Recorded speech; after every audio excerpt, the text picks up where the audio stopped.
Yeah, and Ethan is yawning, and now it's that's not good because then as studies show that when you see somebody else yawn, you're gonna want to yawn. But good thing we're all separated because I've also had it too, where you're out at the bar having a good night, and you kind of hit that proverbial wall, and all of a sudden you start yawning, and then occasionally you have friends that think it's funny to put a finger down in your mouth while you're yawning, but no, we can't do that because we are all in separate. We're all COVID positive, quarantining. We're wearing masks inside our house.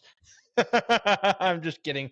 None of us are COVID positive, I don't think. But Oh, my boss had it last week, so you never know. oh, Hey, you never know. fun fact for you: I have yet to ever take a COVID-19 test. I took a Taking test one. and it came back negative, so why take a second? You know, Exactly. haven't taken one yet. So Come at me, That's COVID. because you guys are all Mr. Pfizer's over there and got your shots and all that, and you're probably Hey, your I got Mr. 15 Pfizer, boosters. baby. I got 2 hours paid per shot for that, so come on, don't hate. Mr. Pfizer, let's go. I've escaped it for 3 years. I ain't never got a shot. I got tested once, and they said no. So you know what? I'm still here. Joe Biden said I was going to die 3 years ago, but suck it, Joe. Dylan, I thought you said I thought you were going to say something along the lines of what the young kids are saying these days. I haven't got it yet in 3 years coming at me. Because I'm him. Or it's because you had that dog in you. I thought it was going to be something like that. I thought you were going to tailor towards the young audience there.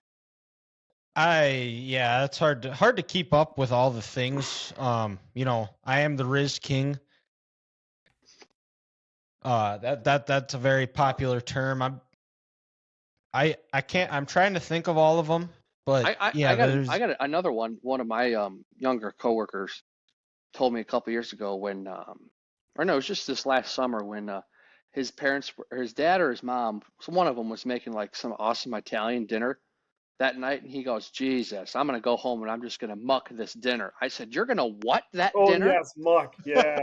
He said, "No, muck. Like I'm gonna go home and I'm gonna eat a bunch of food." I said, "That's not a word." He goes, "Yeah, dude, muck." And then I was like, "All right, whatever." So a couple days later, had the day off, went to the gym, got a Chipotle, ate that. And then later that night, I was also hungry.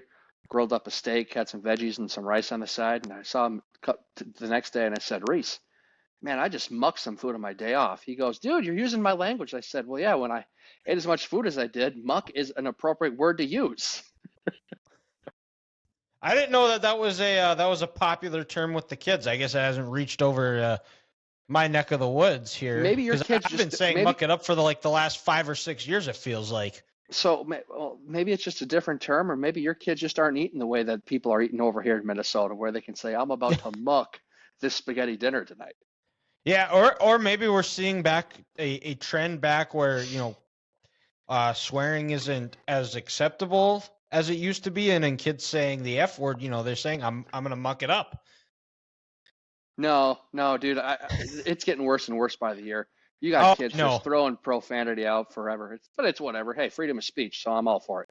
I mean, hey, Stetson told Hannah to shut up yesterday, so he's 2. That's a 4-year-old pretty much telling you to politely F off. Yeah, no, 2-year-old. 2-year-old. I apologize. Wow, learning quickly. Yeah, it's funny. You could teach kids please and thank you, hold the door for your elders, everything like that. Please and thank you, proper manners. But you say shitbag one time, and that sticks. That's like on the that episode of The League when Kevin was Kevin was setting his fantasy lineup, and somebody signed Isaiah Peed before him, and he said he was a shitbag, and that was Chalupa Batman's first word. Or the classic, meet the fuckers, asshole. That's right. Oh, it's a classic. It's a classic. It is. That is a great movie. I remember watching that back in the day. One of Robert De Niro's great movies. Who's kind of spanned it all, and he's still popping kids out. So good for Robert here. And 78, or is he 80 now? Yeah, I think Al Pacino's 80, Robert De Niro's 78, or something like that. And their baby mamas are like 25. I'm just hoping to be alive at 78, not thinking about kids. Right? That's like on Big Daddy when Sonny comes back and his girlfriend's got a new sugar daddy. Yeah, he's got a 5-year plan. What? Don't die? But and we're gonna talk about some teams that are dead here in a little bit. But with the we've got episode 99 here, the Three Guys Talking About podcast. It is by the way, Nate Tangway episode. All-American D tackle for the Bison because NDSU-UND play this week. We've got a state championship in the state of North Dakota coming on Saturday. We could go Warren Sapp. What about was Chris Hoven 99? I feel like he was. I think he was. What about I know hockey just started. You got to go Wayne Gretzky, the greatest of all time. He is the great one. He is the great one. No, Chris Hoven, he was 95. Oh my gosh, is he an ugly looking dude? The redhead? Oof. Yeah, I didn't realize he was like. Well, wow. And if you're a redhead, you're either just an absolute beautiful, beautiful person or an absolute dumpster fire. Oh, he was 90. He was 99 for the Vikings. Yeah. Oh, yep. Also, let's not forget JJ Watt. JJ Watt, yep. JJ Watt. Can't forget. I gave you that one, Grant. I was going to make sure you said that one. That I know he's your guy, so he is my guy. I'd let you have that one. I went with Nate Tangway because I've known him. He actually just got married, so congratulations to Nate. So we've got our NFL Week 5 recap, our Week 6 college football preview, or 6 college football team of the week, and then we're going to look ahead to the weekend games, and then put a bow on the show by with a little bit of a twist on Curveball of the week here. Hold on, are we already in college football Week 7? Yes, we are halfway through the college football season here. That seems unreal. And you guys are wishing, and judging by your guys' teams, you guys are probably wishing that you only had to play half the season. Well, here's the thing. You know what I might do on Saturday? I might work out instead of watching that putrid Iowa-Wisconsin game. I might go to the gym. I'll have more fun. I'll have more fun at the gym than watching them two losers try to play offense. It's going to be awful. It's going to be pretty terrible. I mean, don't get me wrong. I love defense more than anyone else on the screen right here. But when you have inept, like 7th grade offenses playing, it's I can't even say these other defenses are good. They suck. And I don't want to watch it. I don't want to waste my time watching it. I think next week Iowa Minnesota's on 2:30. They haven't announced if it's on TV or not. I hope it's on Peacock. I don't have Peacock. I'm not going to watch that game. Hey, the Gophers' offense is thriving. They scored the most points versus Michigan any team has this year. Oh God, the rest of the Big Ten is screwed. Minnesota's hot. So screwed. Oh, they're so screwed. Thank God for that 40-yard Hail Mary, baby. Right? That's how they score. Oh yeah, that's right. Right before half. And the broadcasters were just ripping PJ for his clock management, and then all of a sudden they hit that touchdown, and they're like, "Oh, that's right. That's what he's coaching, and we're in the broadcast booth." It's like literally the worst, luckiest Hail Mary of all time. Now, hasn't that been the biggest thing on PJ? 1, he's not aggressive enough, and 2, his clock management is garbage. Oh yeah, it's just atrocious. Is it like Andy Reid level bad? Worse, way worse. Like it is a lot worse, Dylan. Yeah, it's bad. And I will say, and it also helps having Pat Mahomes on your team, and then also the refs who just Pat Mahomes didn't complete a pass interference. That his clock management has gotten better since Pat Mahomes has taken over. So we're let's go to week 5. We'll start with the NFL, our surprise teams. But before we do that, and we actually have a new addition, a new twist to to how we're doing this. So, we talked about this earlier. We teased it, finding some creative ways to draw out of a hat and pick what we want to do, or who goes first, who goes second, who goes third. Actually, what's on second? I don't know. Is on third. I was not ready for that. Come on, Nope. you guys. You've never seen who's on first, what's on second. I don't know. Is on third. No. Mm-mm. Nothing. No. Oh my gosh. Nothing. Sorry to Nothing. disappoint you. It's you've never seen the Abbott and Costello skit. Who's on first? What's on second? I don't know. Who's on No. third? No. Okay. Well, Dylan, I'm gonna this send is- it to you guys, and you guys are gonna watch it, and you're gonna give me your thoughts next week. How about that? I might watch it. You will. It's funny. You'll laugh. Now I'm gonna feel like I'm forcing myself to laugh. So will I laugh or will I be Oh, forced to laugh? that's a good point, Ethan. That's Oh, a good point. You'll laugh. You guys don't listen to me anyway, so it's I not look like in it the mirror and matters. laugh. It doesn't mean I'm gonna laugh. Like it's not fun. It's like a force laugh. Like, wow, this guy's so ugly. Well, and sometimes, Alec, he tells me, oh, you need to watch this show, you need to watch this show, you need to watch this show. At this point, I'm almost not watching them just out of pure spite. I'll watch what I want to watch. Don't jam all these damn shows down my throat, kid. And now when Grant, you you get should up, watch Flea Market Flip. It's really good. why the hell would I want to watch that? It I is just- pretty good. I'm not gonna lie. It sounds like something on HGTV. And have you seen my Is it on decorating skills? HGTV? Nope, it's not. Close right, though, no. something like it. Well, still, for the love of God, you've seen how I don't decorate. I'd watch 2 minutes of that and want to hurt myself. Whoa. Well, you know what's funny about that too is a while back I had people over at my house, and somebody made the comment and they go, "I can tell what stuff you picked out to put on your walls, and I can pick out the stuff that your mom got for you to put on your walls." And I'm like, oh yeah. I'm like, well, I Makes don't know sense. what that would be, and I have like I'm pretty sure my mom got me a live, laugh, love sign, a believe sign, and then like some. For the love of God. And then Live, and laugh, top it off love, too, my above gosh. the. Jesus. I don't think I actually have that. It's something along those lines. It or belongs you in the got this- garbage. If it's close, it's still wrong. Nothing against And, Jolene here, but that basic ass white sign. When I say white people, throw it in the garbage. Racist. I don't care. It's the least- truth. At least my sign that says home in like the Minnesota is the O actually looks cool. So I got that. Well, yeah, going no, for me. that's cool. And then to top it off, though, she also got me a sign, like a chart or some type of thing for it that says like bathroom rules or something too. I have one of those, but I can't remember what it says. It says, "Hey, diddle I diddle, can't aim either. for the middle." Yeah, that's right. That's right. Every time I come over That to your is place, good. Ethan, and have to use the restroom, I use that sign because it's Yep. awesome. Found it at Hobby Lobby. And you didn't find it on a Sunday, that's for sure. No. And so back, try to get back on track here. But I also it said some mini helmets, and I'm a lot like Joe Biden. I just get stuff done in between my nap and ice cream time. What the- I got ice cream tonight.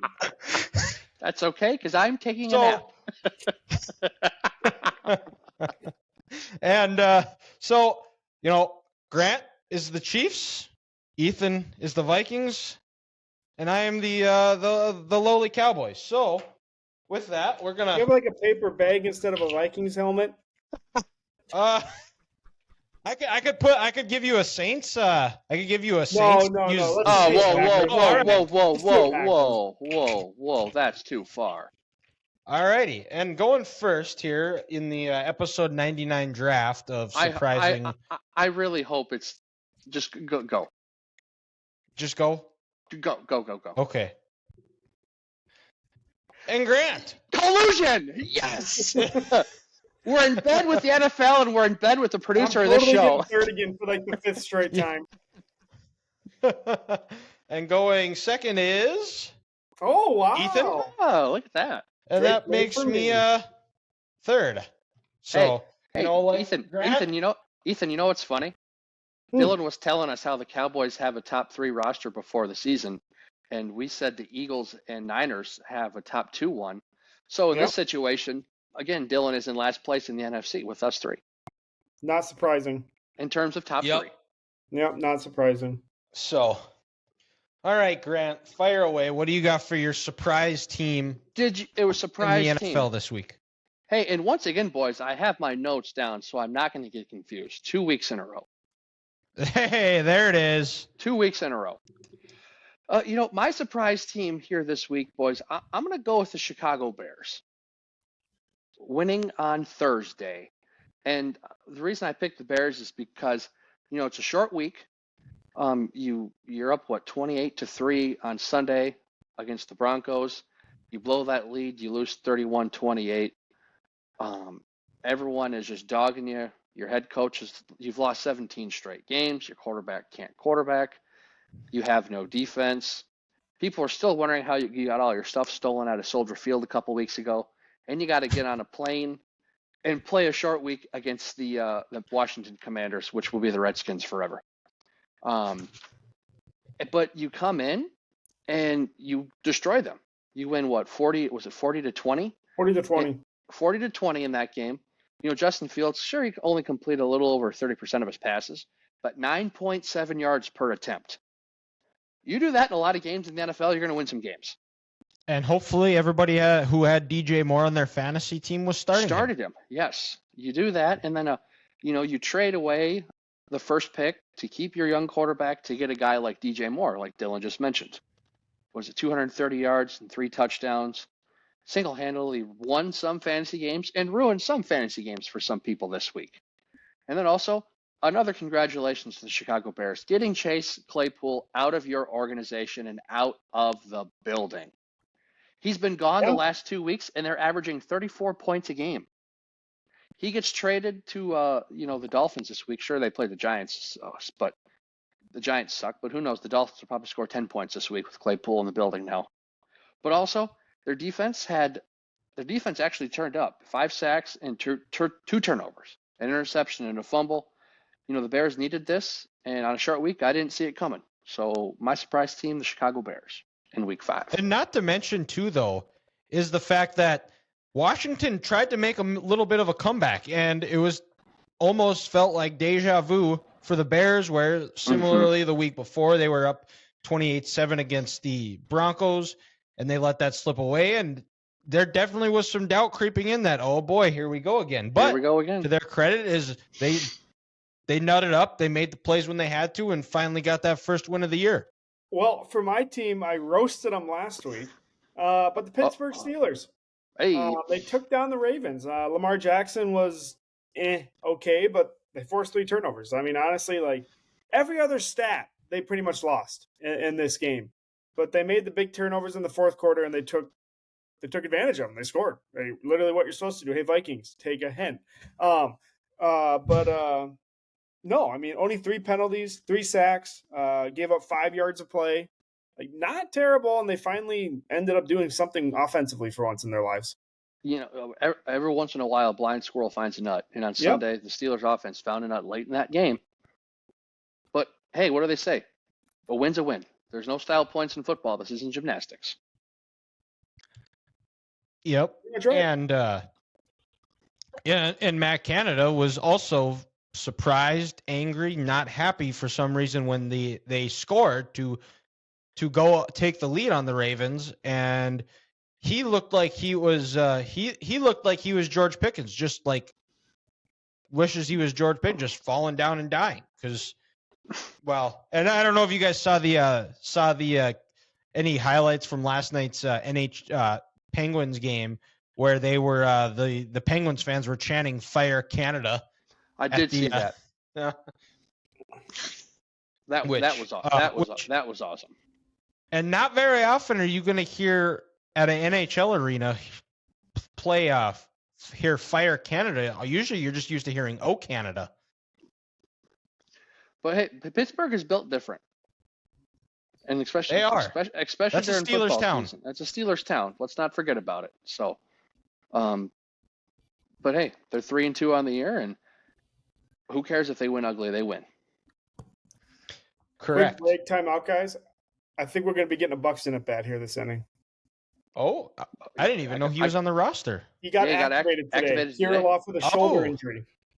Oh, sweet. So he is his replacement. So I'm all for it. I am too. So probably, if I had to guess, Michael Taylor. I was going to say it's got to be Taylor, right? I would assume so. Yeah. And then they'll move Castro over to center. Yeah. So and Twins are in the bottom of the 8th inning as we record this. They are down 3-2, and we all kind of have it on the TVs as we hopefully can force it to a game 5. But my surprise team of the week is the New York Jets. Now, this game was circled for a lot of reasons coming into the year. Nathaniel Hackett, the offensive coordinator for the Jets, going back to Denver, where it was the worst coaching job of all time. There were so many things that went wrong. It wasn't any of the players' fault. It was blame on Nathaniel Hackett, Sean Payton running his mouth, Aaron Rodgers saying keep my coach's name out of your mouth, and then unfortunately Aaron Rodgers tears his Achilles 3 snaps into the season, and it's Zach Wilson and Russell Wilson, and I think it's pretty much the same person. But Zach Wilson, second week in a row where he looked competent. He had that one turnover right at the end of the game, but the defense sacked up, made him bailed him out, got him another scoop and score. Russell Wilson is still a disaster. Sean Payton is a disaster. I said he is just a fake tough guy. And the Jets, Breece Hall had a tremendous game. He went back to the scene of the crime where he tore his ACL last year and had another monster game. And right now, I don't know what the Jets are. It's still trying to figure out. But if Zach Wilson looks somewhat competent and he doesn't give the ball away, I think the defense is good enough. I think the offensive line has shown some improvement in the last couple of weeks. I think with the added run game as Breece Hall gets healthier, and I think that stable of running backs they have, and Delvin Cook, and then I can't think of the other, the 32. Michael Carter. I think those are the guys you want to ride. And, I don't think they can be a playoff team, but I think they could find themselves in the hunt, and similar to the Lions of last year, find a way to ruin somebody's playoff hopes. It's a bummer for the Jets here too, because they had another injury on their offensive line this week. Buxton is on deck. Buxton's on deck. Good call, E. He was when they showed the dugout last inning, he was not in there, so I was wondering if he was probably getting some cage in. But yeah, with Elijah Vera Tucker rupturing his Achilles tendon, out for the rest of the season, the Jets are down another offensive lineman. So that's a big bummer for them. That sucks. Yeah, for sure. But Jets are my surprise team. And then let's go to the disappointing team of the week. And is he gonna take the home field? Is he gonna take the home field advantage? You're gonna roast yourself, in the words of Ethan? Yeah, because the Cowboys were the most disappointing team in week 6 by a long shot. I thought this could be a NFC Championship game preview. It is not. I've already seen. I mean, they've got CeeDee Lamb, one of the best receivers in the game. I think he had maybe one target. I mean, and this has been a common theme with the Cowboys is when it's a big game, you want to get your playmakers the ball. And they just refuse to give it to him. Like, let's go get our 4th string receiver involved. Let's run this Texas Coast offense. And then the defense just decides, let's not stop anybody. Let's go let everybody run wide open downfield. This Cowboys team, you guys are probably right. They're all hat. They're no cattle. And now, similar to what your guys' college teams are, this is kind of where I'm at with the Cowboys is that they're. And I have to quote Stephen A. Smith. They're just an accident. Well, the accident already happened, and the dam is broken, and this season is over. And maybe they can tank enough to get Drake May or Caleb Williams. Well, the problem is this team is good enough they'll give you hope, Dylan, again, 3 weeks from now. And then when they lose to Philadelphia the first time, you'll be back on the roller coaster of emotion with this Cowboys team. And unfortunately, so far, their 3 wins this year have been against 3 absolute dumpster fires. And you know what? I almost hope they lose to the Chargers next week because I have one heck of a meme coming up. Hold on. Are you calling for a Kellen Moore revenge game? Ooh, spicy. I don't want Kellen Moore to win because I mean, it was the same problems that Dallas had with them last year. Is let's just disregard our playmakers and let's try to get let's have Zeke snap the ball. And you don't win big games like that by taking the ball out of your playmakers' hands. And to be honest, I knew that that game was over and it was all the undisciplined stuff, lining up offsides, having a face mask the first play of the game. And then that fumble that Pollard had where they just got the ball back off a turnover, defense forced a turnover, and then they run a stretch play to the outside, and all of a sudden the ball is on the ground. You see the 49ers jumping up and down, pointing it to their ball. And you think you just see a mess. And then they had to touch a 49ers player at some point. Didn't touch it at all. Just terrible luck. I'm like, oh yeah. And right after that, I think Skip Bayless said that this game is going to be 42-7, and he was pretty close. It was 42-10. He was. Oh, not ideal. Bad inning. Yeah. But we got the top of the order coming up, so leave it to us to. This is how we're going to lose. Yep. Set down what? If we get 1, 2, 3 here, 16 in a row, and you still lose by 1. That sounds like the Twins in a nutshell. Yeah. All right, my disappointing team. That is correct, sir. I think so. Yep. You talked about one half of this already, Grant, but the Commanders. Honestly, just a gutless performance. You would have thought Dan Snyder's still on the team after watching that game. But they were just terrible. Howell, terrible. Defense, terrible. Fields has been easily the worst starting quarterback in the NFL. And you made him look like a top 5 Patrick Mahomes type talent that night. And DJ Moore looked like Justin Jefferson. You would have thought after that game, sure, the Bears suck. With the way Justin Fields were playing, people were going to say, "Hey, let's get the offensive tackle from Penn State, and then let's get Marvin Harrison Jr. or let's get the defensive end from Florida State or the dude from Penn State." Where people are like, "Hey, this Justin Fields kid can play. We got to build around him." Mm-hmm. When 2 weeks ago or 3 weeks ago in Kansas City, he was, I think, 9 of 20 or 9 of 19 and looked lost. Just awful. Well, and then Ron Rivera, I think Dylan, you've mentioned this before. He now looks like he almost thinks Eric Bieniemy is going to take his job. Hiring this guy was a huge mistake. I shouldn't have done this because he's going to take over for me. Yeah, and when Ron Rivera gets fired, it's an easy call, and it's the elephant in the room that Eric Bieniemy is going to be the next head coach of the Commanders. I think 5 weeks in, it's fair to say that he's going to be a head coach. And if Washington does cut bait, if and when, and it's more of a matter of when than if at this point, Bieniemy is going to get that job. He's going to, and depending on when they fire Ron Rivera, which I wouldn't be surprised if it's in the season, he's going to get a little bit of a trial run, and if they like what they see, they're going to hire him. And so. Well, and Dylan, especially with new ownership, and with the deep pocketbooks that these guys have, and Magic Johnson being part of it, they're not going to stick for this complacent Ron Rivera.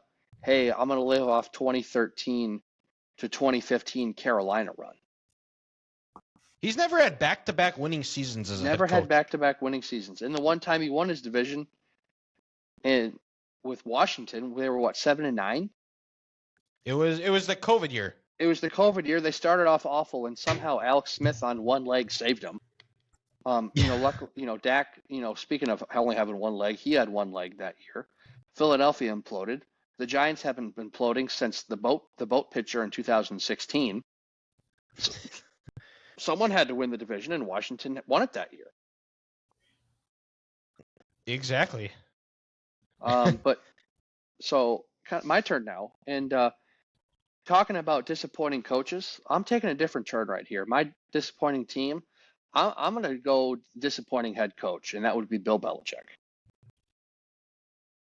For the second week in a row, Ethan said a gutless performance. The Patriots, they look like they're just walking around, Cabo on 3.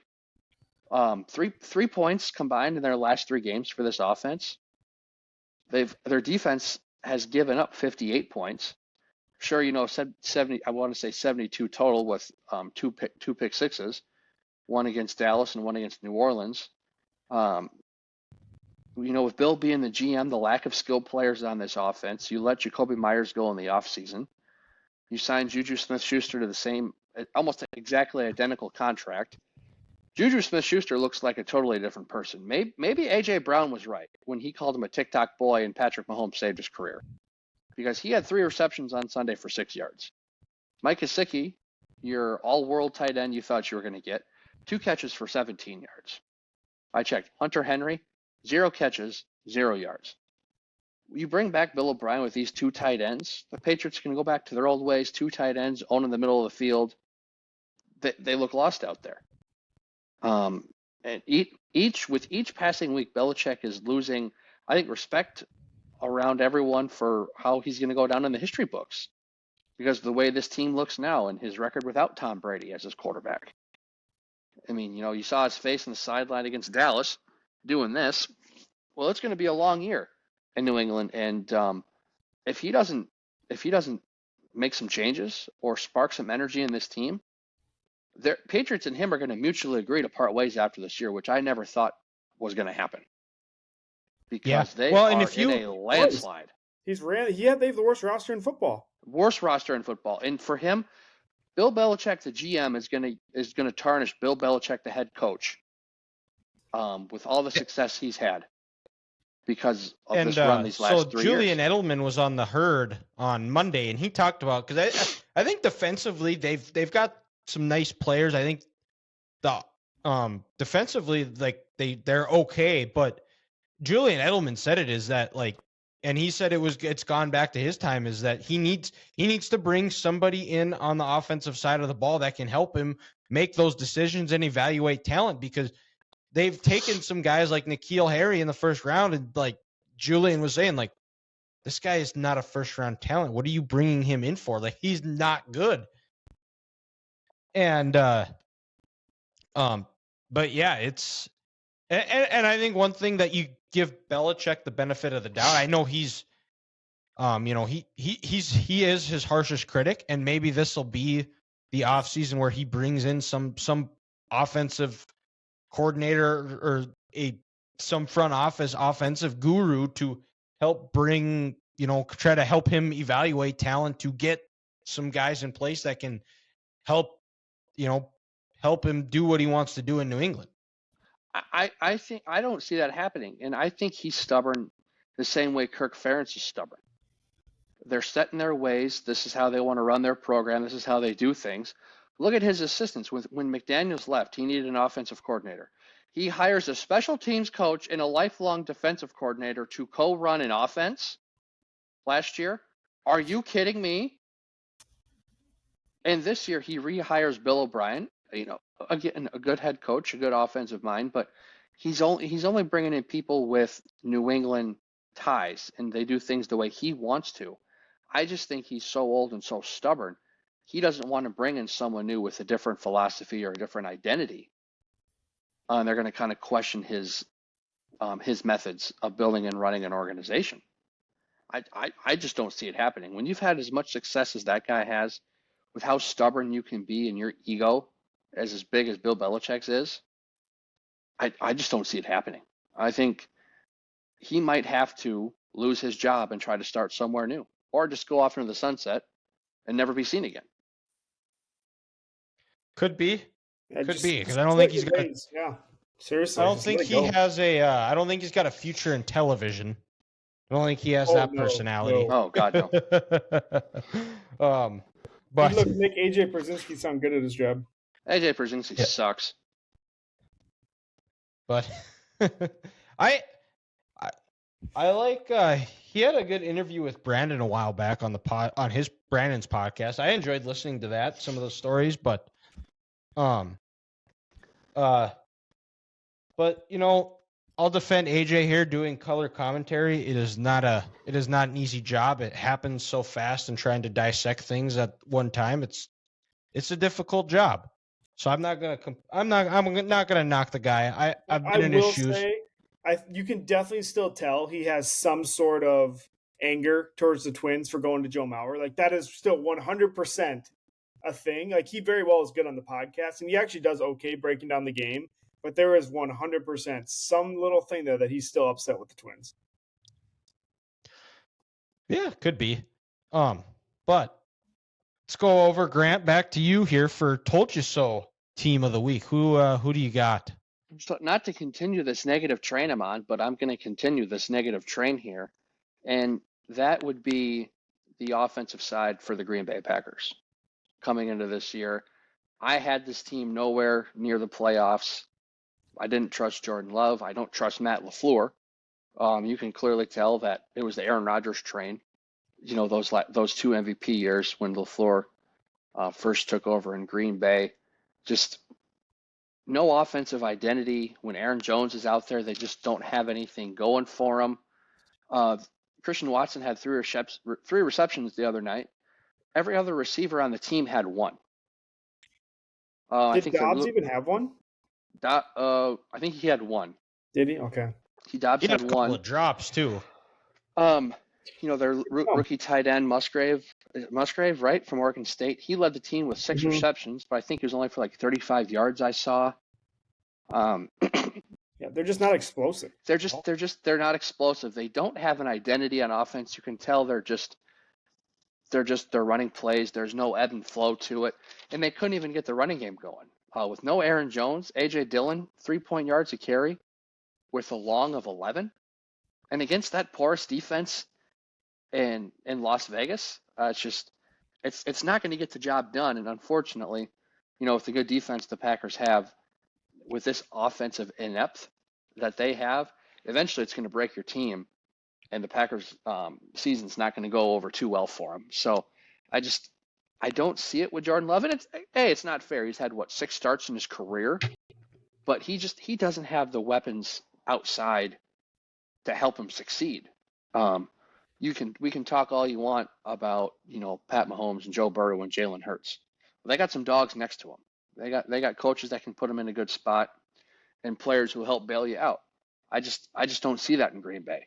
You know, like my buddy Derek says, fire LaFleur, fire Joe Barry, and get Jordan Love out of there. I don't see it with this Packers team. Who does Derek want as the new head coach of the Packers? If it would be in a perfect world, he would take Bill Belichick. Go for it, please. Yes. I'm going with the Jaguars.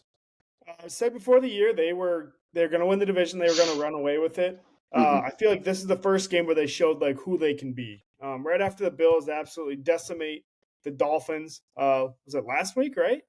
They come back and they knock them off in London. Second straight game there, so they didn't have to travel this week. But even then, Trevor Lawrence looked like the guy. He made some insane throws that really won him that game. Etienne broke one open late, and Calvin Ridley looked like the wide receiver one that they traded for. The defense made the plays that they needed to. I don't think Josh Allen really was like terrible. Like he didn't make any outrageous plays that you usually see from him. But they just straight up won that game, and it honestly was not nearly as close as the score showed it was. Well, no, they had a couple of turnovers in the red zone, but you know, like you said, Ethan, like that was one of the biggest, you know, the things that was puzzling to me was going into the year was, you know, why, you know, this is a good receiving core that the Jags have. Trevor Lawrence is a tremendous quarterback, but why? There were some drops. They just couldn't get separation. They weren't on the same page. And this week is like it was the first week that they finally looked all in sync together, all on that same page, and it showed. You know, hey, maybe being out of the country for 2 weeks was something this team needed. Maybe they're back home, you know? You know, they're back home, exactly. And in today's world in the NFL, where you don't do the training camp at campuses anymore, and everyone goes home and you can see your family every single night. Again, I get that, but who knows? Maybe the Jags just needed 2 weeks of just football, to kind of get their mind right and get ready to play. And you know, hey, Chris Jones has proven me wrong. Maybe you don't need to go to St. Joe's, Missouri, and you can work out in Miami. But maybe the Jags needed this. Maybe they just need a little team bonding. Hey, let's be on the road for 2 weeks. This is all we have together, and maybe they'll go on a nice run when they come back. We're gonna find out here, but my told you so team of the week is, and it's not a team, it's a head coach. It's Frank Reich.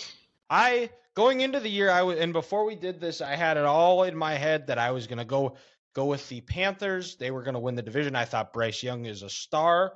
I thought he was gonna in a weak division. I thought he was for sure gonna be the guy and take a hold of that division from his rookie year. But then watching the Panthers in preseason and seeing these first 5 games, Frank Reich has proven why he was fired and should have been fired. The O-line is terrible. Their receivers can't get open. Bryce Young's just getting the hell beat out of him. Hey, Adam Thielen's hella good year. Adam Thielen's having a good year. He's coming along these last 2.5 weeks. Wide receiver number 8 in fantasy right now. So. Oh, but it's going to come down to the coach, and I just cannot trust Frank Reich at all because there's just nothing about him that excites me about him developing a young quarterback. You'd see guys just fall off, especially those last couple of years. And Royce Lewis just struck out, and you can't hit a curveball to save our lives. We look like we're swinging at fucking air. And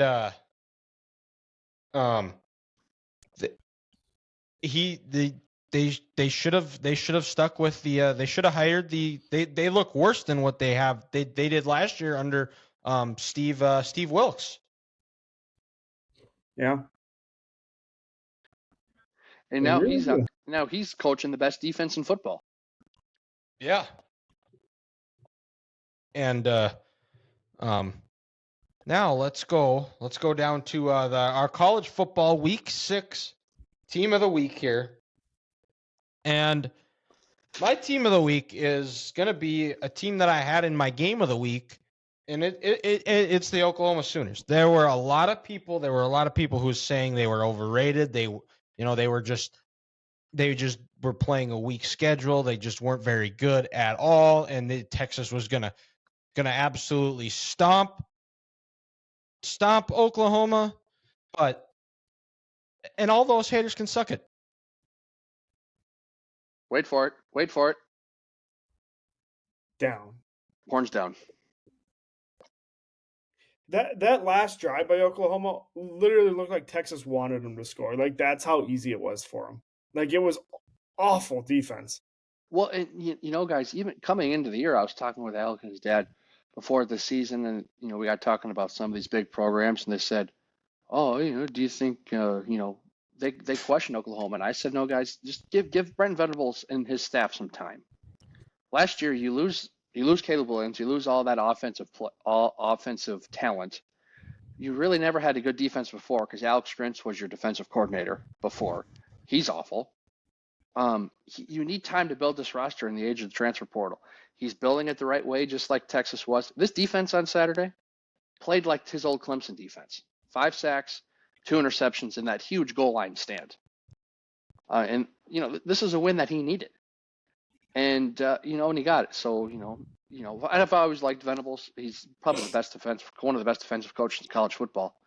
So you feel good for getting a big win like that. He did the same thing to Kepler again, outside by 2 inches. Yep. And called him out. Yep. And believe us, we're people that would know. We know a thing or two about 2 inches. Those 2 pitches right there, those are worth a run a piece, basically, right there. You had Lewis at second. Like, what the hell? Like, that's just terrible. Uh-huh. Robot umps. You have to bring at least a challenge system in. Like, unreal.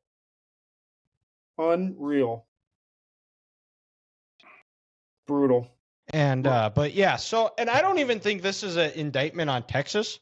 I think they're going to play each other again. They're going to play each other in Dallas again at Jerry World. And Quinn Ewers, he had the 2 interceptions, but other than that, he actually played I thought a pretty good game. This is one that was on Sark. Once they got into field goal range, I thought he got a little bit too conservative. And and which ended up giving Oklahoma too much time. And then Dylan Gabriel was able to break off that big run that just kind of jump-started the offense. And then they were able to drive down and get that game-winning touchdown. Something about Sark in this game, in that stadium against that school, where he just freezes up. He's done it 2 of his 3 years there. Something weird. Something weird to think about. Well, I'm kind of going off the grid for my college football team of the week. He's off the grid, folks. We're going to Laramie. We're going to Wyoming. Oh, Craig Bowl. Yeah, let's go. 24 Fresno State. Also have knocked off Texas Tech. Their only loss is to Texas, and that score was only 10. They were actually down 3.5 until they were tied going into the fourth quarter. It was 10-10. Yeah, they were tied going into the fourth quarter. Like, this is a good team. They knocked off Appalachian State, who damn near knocked off North Carolina the week prior to Minnesota playing them. Mm-hmm. They're in the driver's seat right now for the New Year's Day Bowl. Oh, yeah, with the group of 5. They really are right now. Yeah. Isn't that crazy? I mean, and their schedule's pretty – I mean, you got Air Force coming up, who's actually undefeated, which is kind of wild to me. I don't know who they've played. Well, it's that triple option, man. The military schools, man. Boise State, home versus Colorado State. UNLV's 4-1, but they're UNLV. They're not good. Home versus Hawaii, on the road versus winless Nevada. Like, they could easily run the table and have a rematch with probably maybe Texas.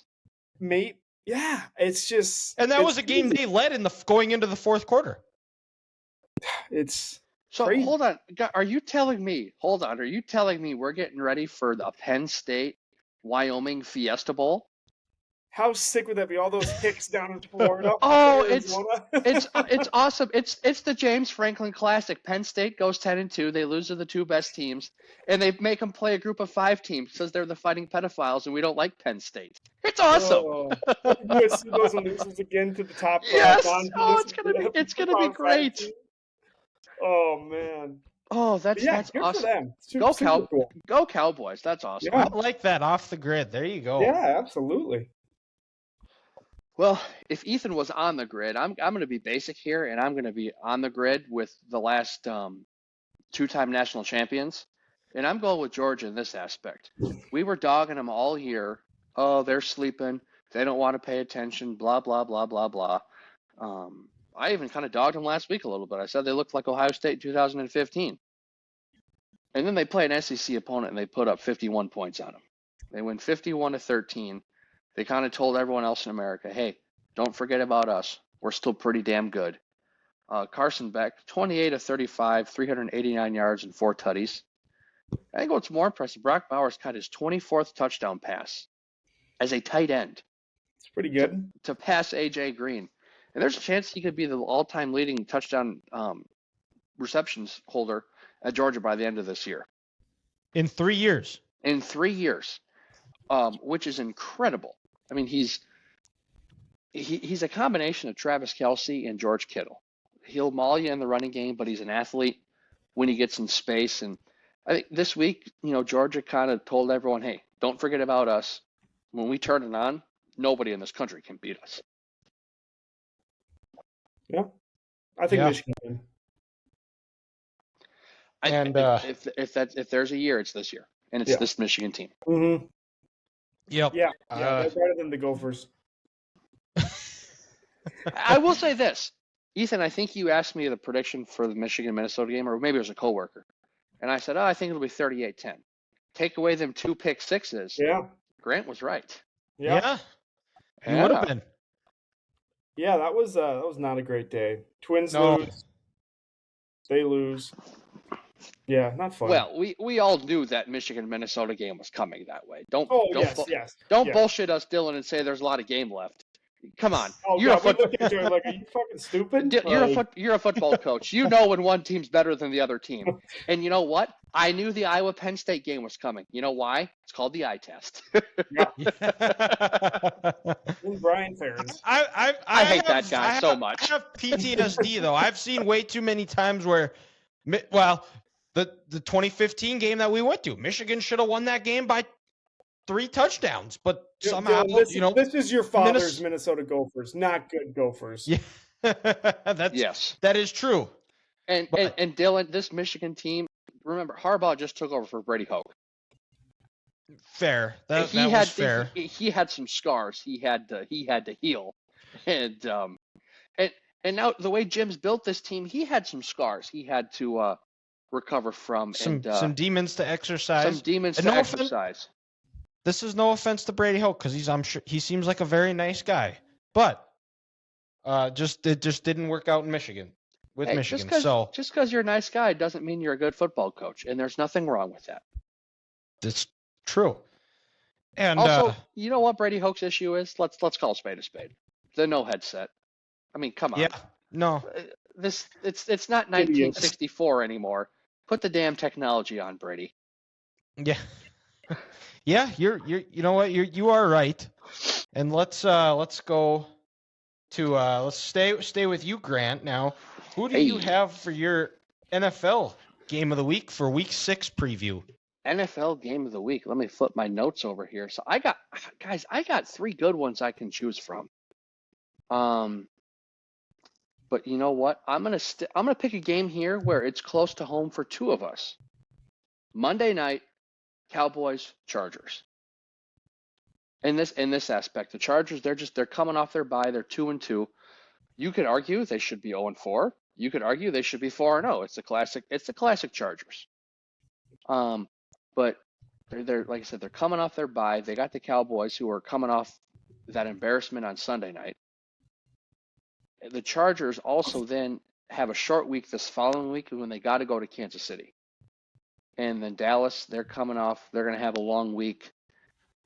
Can Dallas bounce back and maybe get to 4-2 on the year? Or can the Chargers say, you know what? Hey, we had some good time off. Let's get a win. Let's get to 3-2 and go to Kansas City and have a chance to come out of that game 4-2 over these next 2 weeks. So it's a big game for both teams because the Eagles this weekend, they have the Jets. They should be able to handle those guys. So when we wake up Monday morning, the Philadelphia Eagles should be 6-0.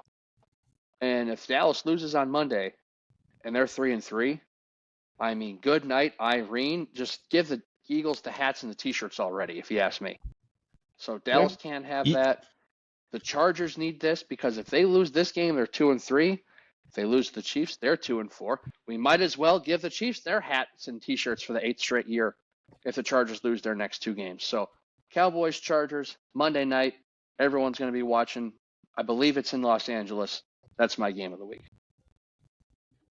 I'm not going to lie. There weren't a lot of great ones to pick from this week. It was very, very few kind of like headliner games. But I'm going to Tampa, Lions and Bucks. Can the Lions keep it going? I think they've won back-to-back games now after their hiccup versus Seahawks. How do they integrate Jameson Williams back? Second game back. Does he get more snaps? Sounds like Gibbs is going to be out. So that's obviously not going to help. But this Bucks defense isn't slouching. Like, they are really physical, really freaking good. How does the Lions O-line match up with them? How does Tampa's defense match up against the O-line and David Montgomery? Like, a lot of storylines here. Then you haven't even got to Baker Mayfield. Like we mentioned last week, probably comeback player of the year right now. Lions defense, I'm pretty sure they just lost one of their secondary guys, I think, for the year that blew out his knee for the 2nd straight year or something. But yeah, I think that's probably going to be the game of the week, honestly. Well, and what's the temperature going to be in Tampa Bay too? I haven't looked. I have no idea. Warmer than here. I mean, if it's mid 80s with a 70% humidity, cramp. You're going to cramp up, and the Lions aren't going to be ready for that. I mean, it's soup season up here in the Northern Hemisphere. Yeah, going to be SpongeBob character. My life. My life. Her, when Patrick's in Sandy's house. C.J. Mosley, that's who it was. So they've lost Mosley and Gardner Johnson. That sucks. But. Me for the NFL game of the week, we're gonna go up to the Queen City, the Seahawks Bengals. Now the Bengals, granted, albeit against the Cardinals, who also beat one of the best teams in the NFC, the Dallas Cowboys. This is the first game that Joe Burrow looked competent. He looked a little bit more comfortable. It was, Jamar Chase said he is always open, just like 7-Eleven. Found Jamar Chase, hit him for got a couple of scores. 15 catches. Yep. Not bad. And the Bengals might be on the upward trajectory here, and they're going to play Seattle, who is fresh off a bye week. They got to travel out to the Eastern time zone still, but the Geno Smith, Kenneth Walker, that receiving core, that defense, they look, the 49ers are the class of the AFC West or the NFC West right now, but Seattle, outside of their disastrous first game, all they have done is won and dominated the teams that they have played. This is a game that the Bengals, get back up to 500, and on the Seahawks end, trying to find a way to keep pace with the Niners in the NFC West. It's funny, guys. Whenever we have the game of the week, I always have 3 games down just to be safe. Because a couple weeks ago for my college one, you guys took my first 2. Well, this week, these were the 3 games I had in my notes for the NFL game of the week. I had one different one. I had Colts Jaguars for first place in the AFC. I had that one too. I would have done Chargers Cowboys, but I had Cowboys in it last week, so to kind of keep things fresh, change things up a little bit, I said let's Colts Jags. So what do they say? Great minds think alike? Or are we just 3 idiots out here who look at each other's notes? We're 3 idiots talking ball. Yeah, there you go. Change the name. That's actually probably a good idea to change the name. Yeah, 3 idiots talking ball. 3 idiots talking ball. Yeah, well, it describes us pretty good here. And now that we all had our week 6 games of the week, we're gonna go as we now we have crossed the halfway line of college football, our week 7 college football game of the week here, and I'm gonna go up to the Pacific Northwest. We're gonna go sailgating. We're gonna go Oregon at Washington, which is the game of the week in college football. Which there are a lot of good games. You got USC Notre Dame, Miami UNC, a couple other ones. Wisconsin Iowa. Oh, always God. a historic battle. Dylan, that's not gonna be Stop good. it. You're insulting football by saying that's a good game. It's a shitty game with 2 bad teams. Deacon Hill, whatever his name is, revenge game. I don't even care. Whatever your quarterback's name is, I don't know his name. He sucks. It's Deacon Hill, but Jesus Christ. 6 completions last week, 5 to a tight end, and 1 to the running back. Jesus Christ. What the hell is that? All right, well, back to the Pacific Northwest. You probably shouldn't be saying his name in vain so much, and maybe it'll work out better for you, Grant. No, Did you ever he's think of coached that? by Brian Ferentz. The dude has no chance. So you're saying not even God can save him? I think God is the only person who can save him, and I think God has watched this Iowa offense enough these last 2 years where he said, I give up.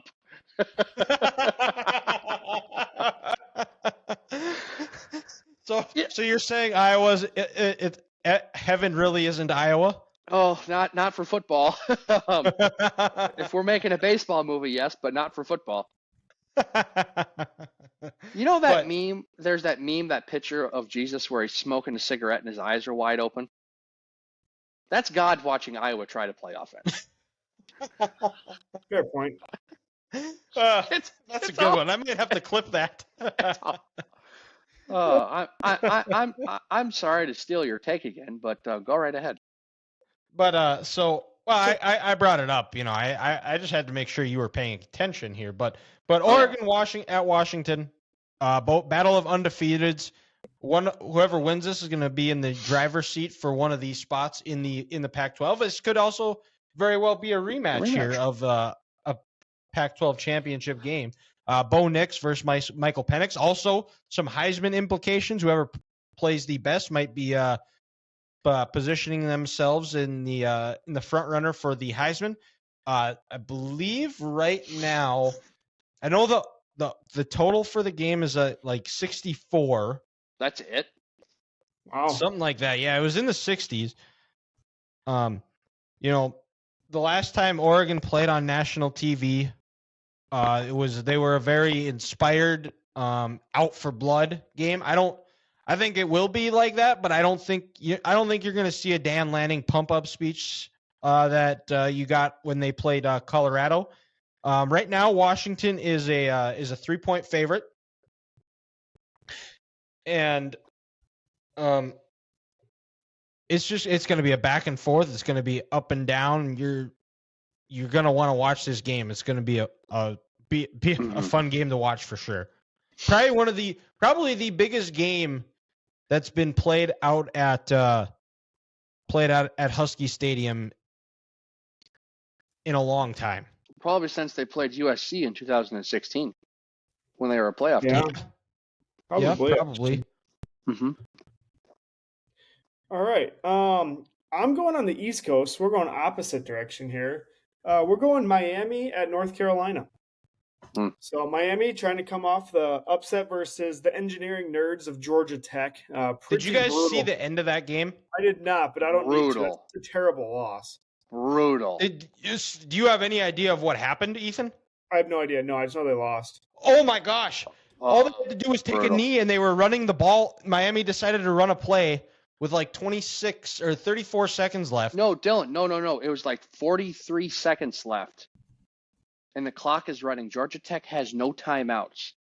And it's third down, Ethan. Okay? 43 seconds left. Miami is up by 4. Or they're up by 3.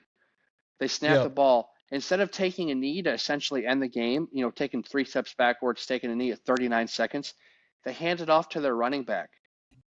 He fumbles. Georgia Tech gets the ball back with a chance to go 55 yards. The next play, they get a touchdown. This dude is running behind 2 Miami players wide open into the end zone, and Georgia Tech wins by 3. Why are we not surprised? Oh, my God. It's just the biggest coaching malpractice you'll ever see. But North Carolina guys is looking really good lately. They look really solid. Drake May had almost 500 yards passing again. Almost did the same thing versus the Gophers. Like, let's go. Good D. But they're still playing for the playoffs right now. Like, if they win out, there's a very legitimate chance they can make it. I mean, really their toughest game at Clemson. They don't play Florida State until the ACC championship. Well, yeah, I was looking at. It's much improved too. Yeah, their D actually was solid. Like, they're not terrible. They let the Gophers run all over them, but God forbid actually knowing what the defense sucks at and the Gophers doing it. So we passed the ball instead. Yeah. Sounds right. I will say that was probably the quietest, just like pregame stadium. It was just a really weird atmosphere. Like at Kinnick, you can feel the buzz. Even at TCF, like during a night game, you can feel the buzz. It just wasn't there. Like third down, it got loud. Touchdowns, it got loud. But other than that, it was not that crazy of a crowd. The basketball school, apparently. It is. Like, seriously. Well, I think a lot of their students, it's a very, very academic school, and a lot of their students, I'm sure, were studying, typing up papers. You did see a lot walking around the library and stuff with their backpacks and everything, yeah. Nerds. Well, when you're spending, probably north of $50,000 a year to get a good education, and, they're pretty freaking smart when you're getting a 28s and 29s on your ACTs. Well, who knows? That might not even get you in at that school. 19 gang grant, let's go. Dylan, what was yours? My ACT, it was like a 23. Oh, wow, I feel really stupid now. You're a smart guy. You guessed a lot. You went sure. And Ethan's the one here with a master's degree. Yeah. Got a lot of debt. Dylan, your turn. No, I think it's my turn. No, oh, yeah, Dylan, yeah, my turn. I'm sorry. But yeah, back on UNC to make a joke here. Those students who were at the library, they were not taking African American women's studies like the basketball players were. No, they don't believe in fake classes. No, that's just for the basketball players. They're taking the anatomies of the world. Correct. The organic chemistry too. Mm-hmm.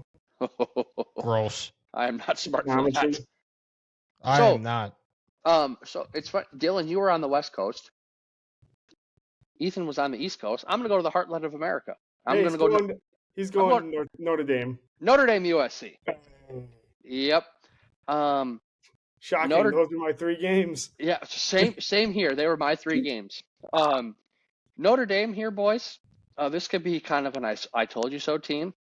They have a lot of talent, but you know what? They lose all the big games they're in. Lost to Ohio State, lost to Louisville last week. All of a sudden, they're 4-2, and you're sitting back with a home game against your arch rival, the former Heisman Trophy winner. If you lose this game and you're at 4-3, are people going to be calling for Marcus Freeman's job? I wouldn't say yet. It's possible. Not yet, but and I understand. He's lost some tough games. I mean, just puzzling losses. And Louisville's a much improved team from what they were, and they were a team that I had my eyes on, just especially the way their schedule sets up. Their schedule is very favorable. I think that they play Duke in 2 weeks. I think they have a bye this week, and then after that, I don't think there is a lot of resistance on that schedule where they could, just because they don't play. I don't think they play Florida State. I don't think they play Clemson either. They might play North Carolina, but after that Duke game, I don't think it, like I said, I don't think it's too bad of a schedule where they might win out and find themselves playing Florida State in the ACC championship. Yep. So, but with Notre Dame here, they kind of need this to keep the morale for their season because they had so much buzz coming into it. You really should have beat Ohio State. You're kicking their ass their entire game. They only know how to count to 10. They don't know how to count to 11. You lose that game. And then for USC, we're finally getting into the meat of their schedule. I think, they still got to play Washington. I think they also have to play Oregon. Still UCLA, down the road. Utah. And a scare last week against Arizona, this Alex Grinch coached defense is always going to let you down. It's not a matter of if, it's a matter of when. And if USC wants to keep their college football playoff hopes alive, they need this. They need it this week. And if Lincoln Riley wants to live up to this $100 million contract, he's got to win this game and get into the playoff with Caleb Williams. Because if you can't get there with Caleb Williams, what makes me tell me that you're going to get there without him? Well, and actually, Grant, USC's defense isn't that bad. It's just we just had the preseason media narrative. You've been listening to too much Joel Klatt. Stop it. No. That is a Lincoln Riley quote. Oh, Lincoln Riley said that not too long ago in a press conference. I mean, I hate that guy. He wears a visor. Men who wear visors, minus Kirby Smart, lay up on par fours. They pee sitting down. So to all the grown men out there, including Matt Nagy, finally ditched the visor. Don't wear a visor. Just be a man and wear a hat. Especially if you're bald. For the love of God, Matt, that made no sense. So yeah, PSA to the men out there: don't wear visors. And Lincoln Riley actually said that. I don't like this guy even more than I already didn't like him. But again, Dylan, I'm listening to Joel Klatt talk about how USC's defense is getting better and these yards per game and blah blah blah. Can you get Lincoln Riley's genitalia? They still give up 400 yards a game. Can you take Lincoln Riley's genitalia out of your mouth, Joel Klatt, please? I mean, I can't understand you talking with that cock in your mouth because it's ridiculous. But no, USC, like I said, meat of the schedule. They need this. Notre Dame needs it. 6:30 prime time. That's my game of the week. That I want to know what Alex Grinch has on Lincoln Riley that he hasn't fired him yet. Like he must have just some dark, heavy secrets on him that he's like, I can't fire this guy. Or he's just gonna air out all my dirty laundry. I can think of one thing, and it would be extracurricular activities outside of a marriage. Grant is suggesting that Lincoln Riley cheats on his wife. We got that. That is on the air now. That is public for everybody to hear. Once it goes on the internet, it must be true. Yep. I bet you if you dig deep enough into some Reddit threads, you could find something along those lines. Oh, God, yes. And Notre Dame is actually a 3-point favorite in this game. You're kidding. Really? I am not. Also, I have a stat for you guys. I don't know if you're watching the Dodgers game right now, but they're down 4-0. Yes. Already. They Diamondbacks hit 4 solo homers in the 3rd inning. Lance Lynn gave up every single of one of those home runs, yet he lowered their starters' ERA in the playoffs from 40.5 to 25.07. Wow, progress, baby. But yes, the Dodgers are about to go home very quickly. You know, dude, I need more Bob Costas in my life commenting on these Dodgers games because he's just so blunt and so. What did he say the other night? Oh my God! It's just a disastrous start for Kershaw. He's doing it again or something like that. Like Ethan, we looked at each other. Find the video. It was phenomenal. Like, oh, we looked at each other like that dude just put Clayton Kershaw to the grave. Oh yeah, I'm gonna find it right now. I'm going to the Diamondbacks page. Oh, it was great.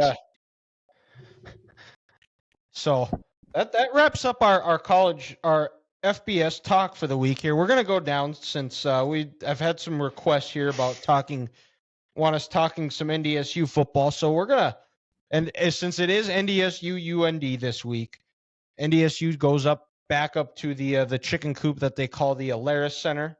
Now there's a lot of talk on social media that people are saying the NDSU is going to be lose 42-7 to UND. And we're going to preview this here. Talk objectively. Now, NDSU they went up there last year or 2 years ago in 21. It was a loud atmosphere. It was crazy. It was, that sound, it just rattles off the top of the Alaris Center. And it's going to be like that again. I think they're going to be more well prepared. Matt Entz talked about it in his presser earlier this week that they were caught off guard by how loud it was going to be when they were up there 2 years ago. UND, this is one of the better teams they have had. Offensively, they've got a good quarterback in Tommy Schuster. They've got Bo Belquist, who's one of the best receivers in all of FCS. Running the ball, they have good running attack with split between Isaiah Davis, who's been more of the receiving back, and then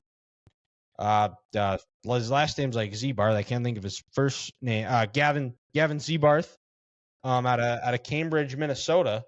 He's their leading rusher here. But some of the keys to the game.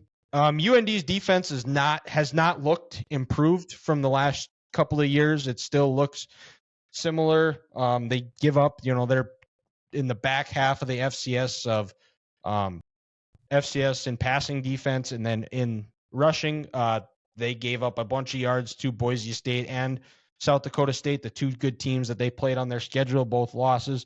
Tommy Schuster has not played well against NDSU. He's looking for his first win against the Bison. Key is just, I think they got to find a way to get pressure on him, get him out of the pocket, make him scramble where he is uncomfortable. Force him into some turnovers, make him run for his life.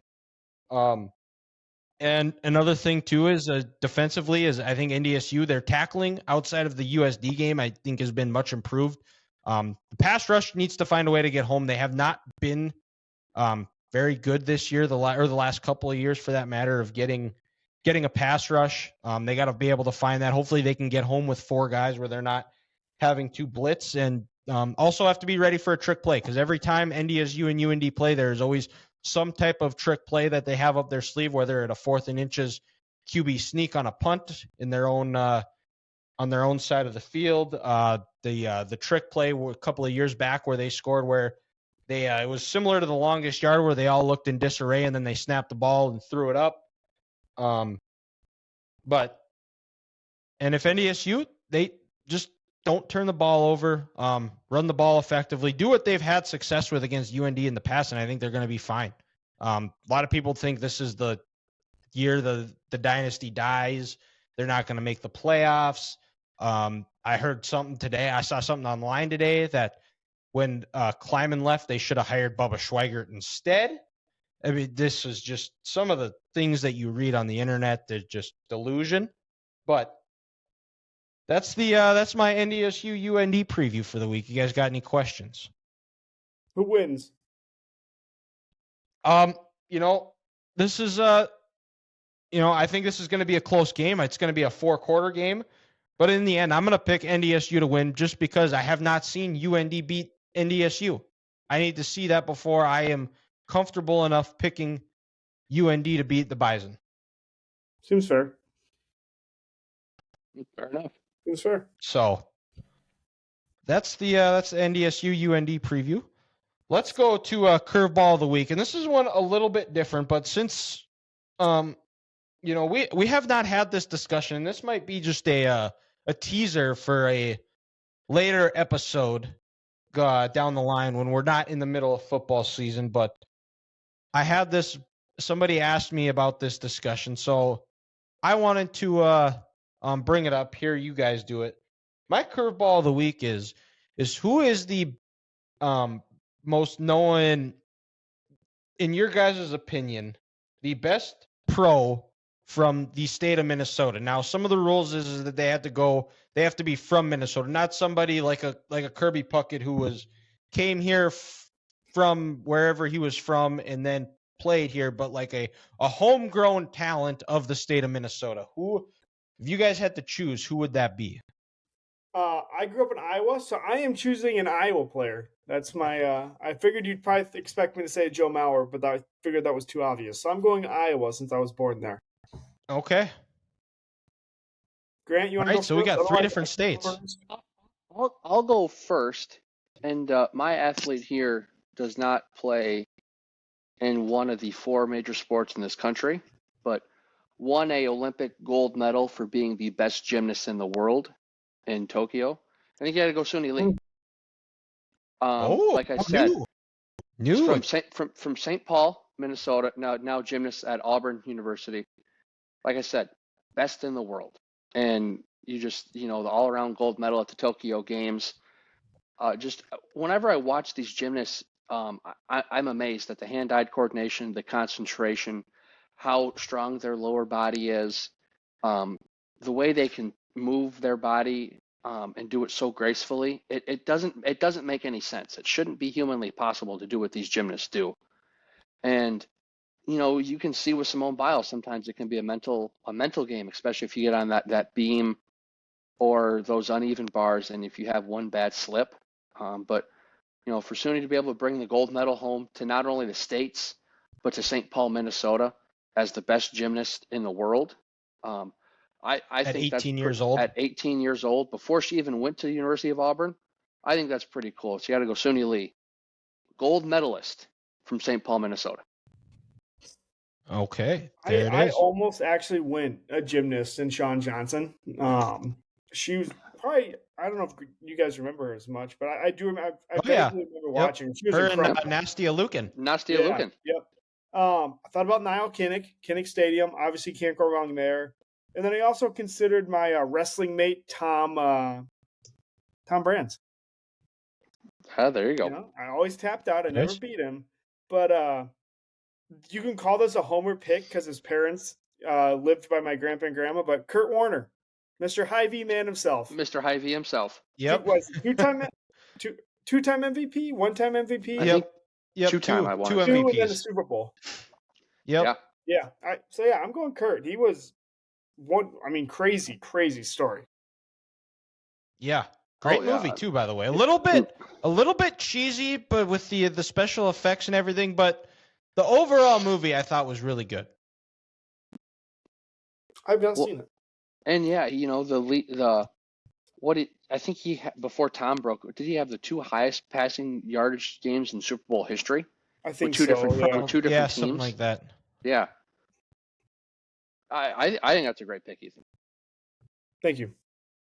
So, all right, now we're to me, and North Dakota. Now this is a tough one because North Dakota is not very well known as bringing in a lot of talented people, but they've put some people in professional sports. You can bring up Darren Erstead, Carson Wentz, most recently Cordell Volson, Phil Hansen.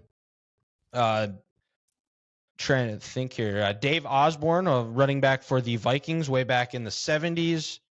Randy Hedberg had some time in the NFL. But for me, this one boils down to two people. Roger Maris and Phil Jackson. And Roger Maris, the home run king, 61 home runs in the 1961 season. A lot of people don't know this, but he was actually AL MVP in 1960 before that. So he won it back-to-back years. He was a 7-time All-Star, hailed from Fargo, North Dakota, was I believe a 3 or 4 sport athlete. He played football for Shanley, played under legendary coach Sid Sitchie, who won like 15 state titles and had I don't even know however many state championship.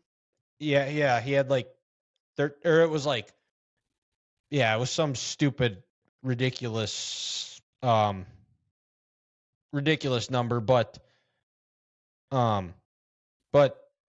was 2-time AL MVP, won the Gold Glove in 1960. He was the AL batting leader in those 2 years. He was 3 World Series championships. He was a 7-time All-Star. He batted .260 for his career, 275 home runs, 850 RBIs. Played for his number 9 jersey is retired by the Yankees. He's a Monument Park honoree. Played for the Indians, the Kansas City Athletics, the Yankees, and finished his career with the Cardinals. And then the other one, like I said, Phil Jackson, 11 NBA championships as a coach, another one as a player. That record speaks. Played at was a 2-sport athlete at UND. Also played baseball for the Fighting Sioux back in his time there. Hails from Williston, North Dakota. And for me, I think it boils down to Roger Maris is not in the Hall of Fame. Phil Jackson is. He's going to go down as he is the greatest basketball coach of all time in the NBA, and you can't go against it. And it's not a knock on Roger Maris, because Roger Maris has had a tremendous career and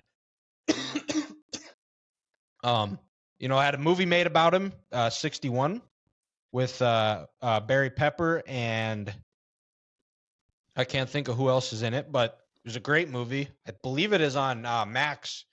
You should go watch. But I think Phil Jackson is the greatest athlete from North Dakota. Athlete, coach, professional in the state that hails from the state of North Dakota. You can't argue with that resume. And he came from Williston, North Dakota. And there's not a whole lot of things that have come out of Williston. That in the 80s was also was nicknamed the crack capital of the United States. That's something good that came out of there. Yeah. Over Detroit City. Yeah. Uh-huh. Big one. Big oil boom town. Well, that explains it right there. So no time to sleep when you got to get all the oil. Yeah. That's right. Free crack giveaway. The Dave Chappelle skit. But that wraps up episode 99 of the Three Guys Talking Ball podcast. We got a special one coming up next week, episode 100. We're going to do it big. We'll have the segments of the show out on Friday. Check us out on all of our socials. Make sure you like and subscribe.